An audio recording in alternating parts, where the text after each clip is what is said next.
This week marks the 50th anniversary of a war that lasted just 6 days, but forever changed the Middle East. With Arab armies massed on its frontiers, Israel unleashed a lightning strike on June 5th, 1967. It captured vast tracts of territory from Egypt, Jordan, and Syria.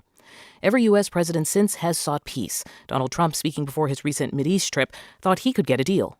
Something that I think is frankly maybe not as difficult as people have thought over the years. NPR's Greg Myrie looks at why it's been so elusive. It didn't take long for President Lyndon Johnson to jump into the Mideast fray.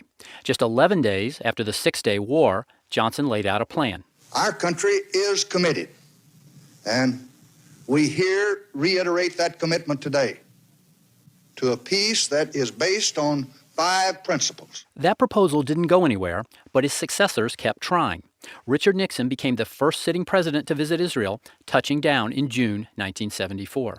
The road ahead is difficult. He was talking Mideast peace, but it also applied to his presidency. Just 2 months later, he resigned due to Watergate.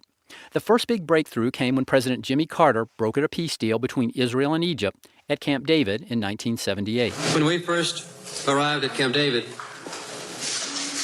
the first thing upon which we agreed was to ask the people of the world to pray that our negotiations would be successful.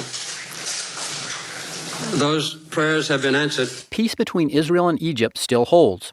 Israel and Jordan have also come to terms. But the Israeli-Palestinian feud grinds on. Some presidents, like Ronald Reagan, speaking here in 1982, openly opposed a Palestinian state. So the United States will not support the establishment of an independent Palestinian state in the West Bank and Gaza. Another decade would pass, and many lives would be lost before there was a major advance. In 1993, President Clinton hosted Israeli and Palestinian leaders on the White House lawn for the signing of an interim peace agreement. But the rocky negotiations spanned Clinton's entire presidency. With just days left in Clinton's term, Palestinian leader Yasser Arafat, notorious for his evasive answers, ultimately rejected Clinton's final proposal. In one of our last conversations, Arafat thanked me for all my efforts and told me what a great man I was.